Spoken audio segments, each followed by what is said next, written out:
My girlfriend reposted her ex's photo and wrote, "Used to be my happiness." When I saw the caption, my chest tightened and I didn't know if I was about to lose her or finally see the truth I had been ignoring for months. I was standing in my kitchen when my phone buzzed. I wiped my hands on a towel and glanced at the notification. It was from Instagram. It was her account, Naomi Parker. I opened it casually, expecting something normal. Maybe a picture of her coffee. Maybe a story from work. But the moment her post loaded, something inside me dropped.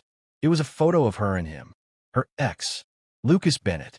They were standing close together, smiling like they had never been broken, like nothing had ever gone wrong. And the caption sat right under it. "Used to be my happiness." I stared at the words longer than I should have. My grip on the phone tightened. My breathing slowed in that strange way it does when something hits too deep. This wasn't just nostalgia. This wasn't harmless.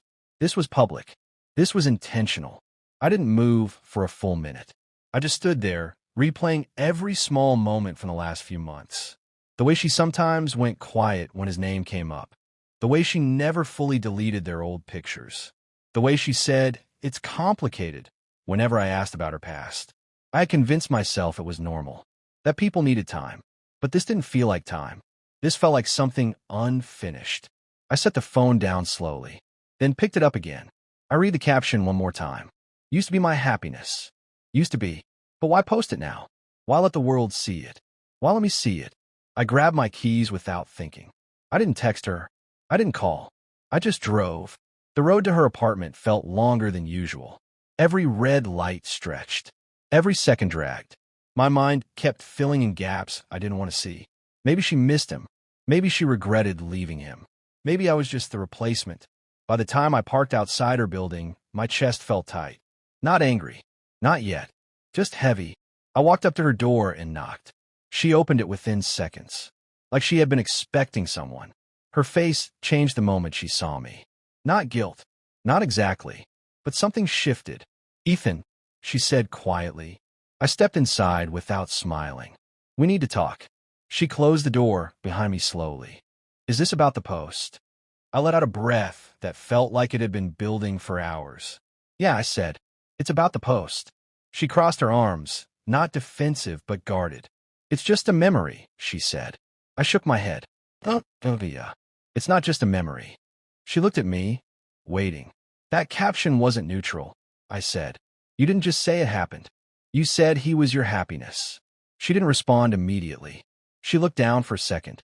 "It's the past," she said softly. "Then why bring it into the present?" My voice wasn't loud, but it carried weight. She sighed. "I was going through old photos," she said, "and it just hit me."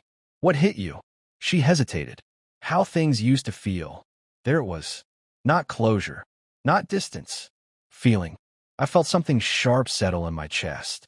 "So you miss him?" I asked. She looked up quickly. "No," she said. "It's not like that." I stepped closer. "Then what is it like?" She opened her mouth, then closed it. That silence said more than anything else. I turned away for a moment, trying to keep myself steady. "You know what this looks like?" I said. She didn't answer. "It looks like I'm standing in someone else's place." "That's not fair," she said quickly. "Then explain it in a way that makes it fair." Her shoulders dropped slightly. "I didn't think it would affect you this much." I let out a short, quiet laugh. "You didn't think? That's the problem." She walked closer, her voice softer now. "I'm with you, Ethan. But are you fully here?"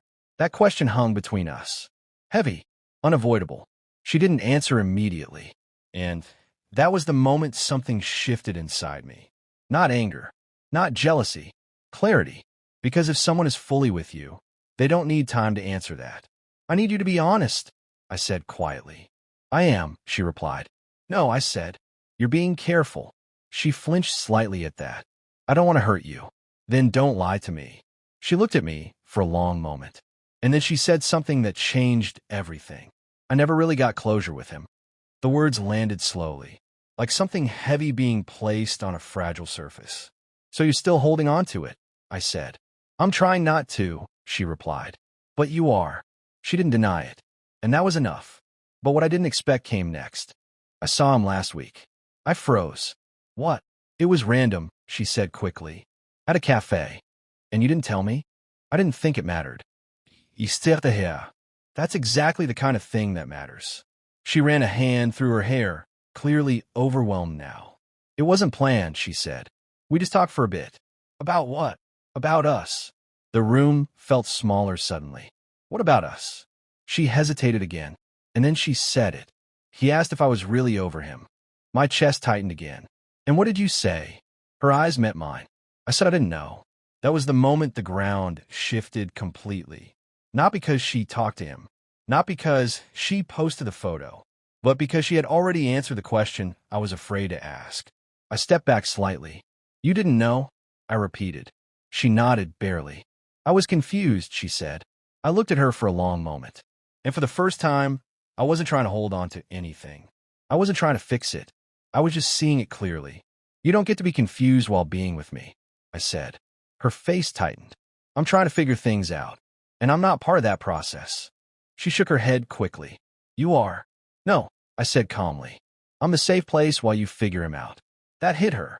I could see it, but it didn't change the truth. I care about you, she said. I believe that. But caring isn't enough. Silence filled the room again.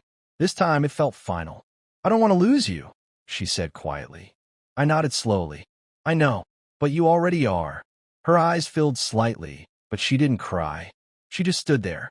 I need time, she said. I took a breath. And I need certainty. Neither of us could give the other what we needed. And that was the real ending. Not dramatic, not loud, just honest. I walked to the door slowly. She didn't stop me. She didn't try to explain further, because there wasn't anything left to explain. When I stepped outside, the air felt different. Lighter. Not because it didn't hurt, but because it finally made sense. Some endings don't come from betrayal. They come from truth showing up at the wrong time. And sometimes, the hardest thing isn't letting go of someone you love.